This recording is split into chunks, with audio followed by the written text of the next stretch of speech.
From Wish TV and the All Indiana Podcast Network, this is the News 8 Daily 8 Podcast with Wish TV's Kylie Conway. A Wish TV News 8 update. Hi, I'm Kylie Conway, and this is your News 8 Daily 8 for Wednesday, May 17th. Enjoy the return of abundant sunshine for today. We're going to work in a marvelous weather day overall. Winds are going to be slightly breezy at times with highs in the low 70s, but plenty of sunshine and no rain forecasted for your Wednesday. Indianapolis police say 2 suspects are in custody after a shooting at a park on the near northwest side.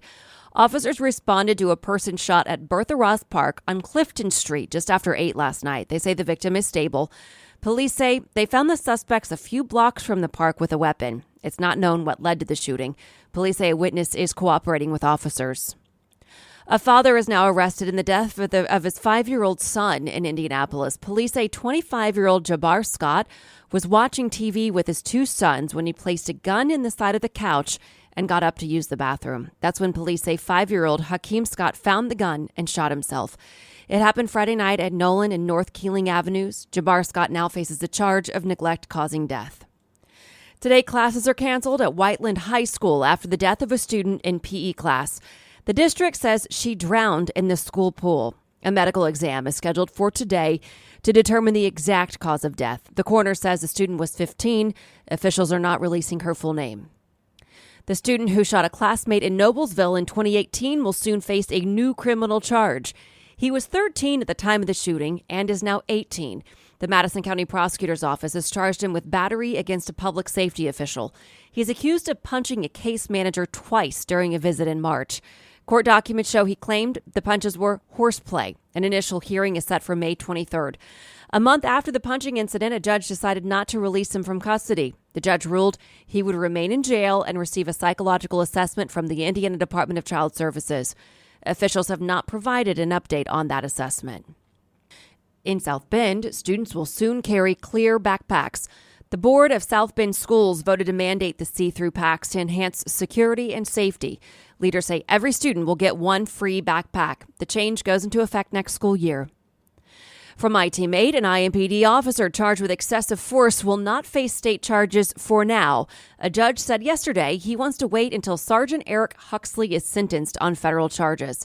Huxley pleaded guilty to that charge on Monday. His attorney says the defense is discussing a possible plea agreement in the state case. As we reported, there was body camera video out that captured Huxley stomping a handcuffed man in the face on Monument Circle in 2021. You can see that video on our website, wishtv.com. Huxley is due back in state court on July 11th. Also from iTeammate, the city of Fishers is facing backlash over a new parking fee. As we reported, the city council is implementing a $50 per day parking fee at Geist Waterfront Park for non-residents during beach season, which runs roughly from Memorial Day through Labor Day. Counselors say the fee is for 2 reasons: to make sure lifeguards aren't too overwhelmed and to ensure people who live in Fishers can enjoy an area that their tax dollars pay for. But many of the thousands of commenters on our News 8 Facebook post about this story, about the fee, are not happy. Some even call it discrimination.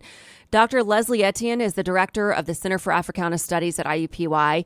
He didn't weigh in on whether the fee is a form of discrimination, but he did offer insight on why some people may feel that way. Are you surprised that people look at this and think that it is a form of discrimination? No, not at all. There have been covenants and ordinances that have been utilized to exclude people. The president of the Fishers City Council told our iTeammate over the phone that the fee is in no way supposed to be a form of discrimination. The ordinance is good for 1 year and then will need to be revisited. The CEO of the Hamilton County Humane Society says the shelter is at critical capacity. It's now opening today, a Wednesday, for the first time, and they're hoping for a busy day of adoptions. Today, organizers are asking you to name your price and pay whatever you think the dog is worth and adopt them. This means you can adopt a dog for $1 if you want. They'll be open from noon to 7 tonight. They say people are surrendering dogs or turning in strays. Because there are no kill shelter, they won't turn a dog away. This means they now have no more kennels to keep them in. So the dogs are staying in offices, visiting rooms, and other spaces. They also ask if you can foster a dog. That would be helpful too. Debt limit talks are shifting into a new phase with optimistic words from both sides. President Biden met with congressional leaders yesterday. Biden delayed a trip to Japan and Australia for the meeting. He and House Speaker Kevin McCarthy named a set of negotiators tasked with making a deal to prevent the country from defaulting on its debts. McCarthy says an agreement could come by the end of the week. We mourn the loss of our 3 innocent civilians who lost their lives yesterday. Shirley Voita, Melody Ivy, and Gwendolyn Schofield. Those are the names of 3 of the women killed in a mass shooting in New Mexico. Police say 98-year-old Gwendolyn Schofield and 73-year-old Melody Ivy were mother and daughter. Shirley Volta was 79. She died at the hospital. All 3 were shot in their vehicles. As we've reported, the attack also wounded 6 others, 2 of whom were a police officer and a state trooper.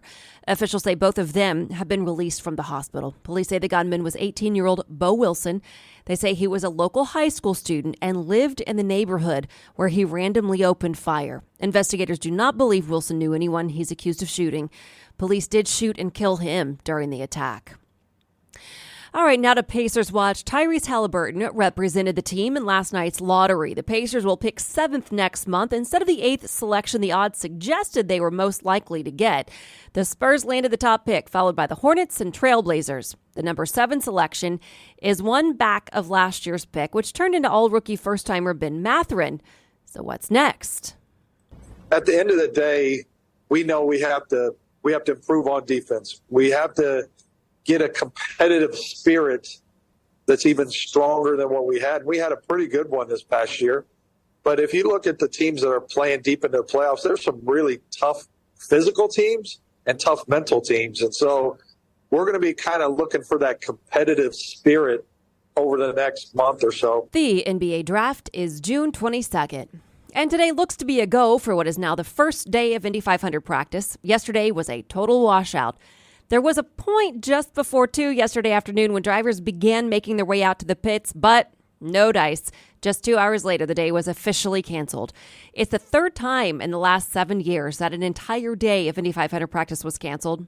Despite no track time, drivers say their teams were hard at work prepping for today. Obviously, we have a plan, and every day there was something, to improve, to make it better, to make perfect. I mean, we're talking about speeds that exceeds 230 miles an hour. So every little thing, that you might see that when you put in the car together, you don't not be able to see. Plus, you go to the tech, make sure the car is in rules. So there was a lot going on still. I'm eager to go out there. But we've had the Indy Open test, so I'm quite fresh on the speedway. So either way, I know we have a fast car, and the less running we get, the less time the competition gets to get better. Gates open at 10 this morning. Rookies take the track at 10:15. Open practice begins at noon, and practice runs until 6 tonight. 2 business headlines now. Target wants to attract grocery shoppers as consumers buy fewer discretionary goods. The company has tried to stand out by selling its own unique food and beverage items, raising its fresh food standards and appealing to shoppers seeking convenience. Only 21% of Target's annual sales came from food and beverage, where Walmart gets 60% of its sales from groceries. The Internal Revenue Service will begin a pilot program next year to help some taxpayers fill out and file their income tax returns for free online. This is a first step toward building a government-run competitor to TurboTax and H&R Block. The agency hasn't decided how many people will participate in the pilot or what will happen after that first year. The USDA considers banning flavored milk options in school cafeterias. Flavored milk, like chocolate milk, could be limited to high schoolers under the new guidelines. These new dietary guidelines will be put in place for the 2024-25 school year. The USDA is seeking to curb salt and sugar intake for school lunches. Verizon is trimming the cost and number of its wireless plans, hoping that making them less confusing will attract customers it has been losing to rivals. Essentially, it's dropping its most expensive data plans. The new prices span from $30 a line to $80 a line. Gen Z diners crave spicy food and chicken more than other generations. Fast food restaurants are adding new dishes to their menu to lure younger diners in. For example, Subway's offering more spicy options, while Dickey's Barbecue Pit added smoked chicken wings. Finally, today, a presale starts at 10 for Post Malone tickets. He's performing at Ruoff Music Center July 8th. If you want to grab tickets, just go to wishtv.com and look under the As Seen On section of that website. There you'll find out specifics on who's eligible for the presale and when ticket sales are open to all. This has been your News 8 Daily 8 for Wish TV. I'm Kylie Conway, online at wishtv.com, and like us on Facebook when you search Wish TV. This is the News 8 Daily 8 podcast with Wish TV's Kylie Conway. A Wish TV News 8 update on demand for even more on demand and on the go. Connect with Wish TV on Facebook at wishtv.com and on the free Wish TV mobile app. Thank you for listening, and be sure to like, subscribe, and follow this podcast for updates every weekday morning on the All Indiana Podcast Network and wherever you get your podcast.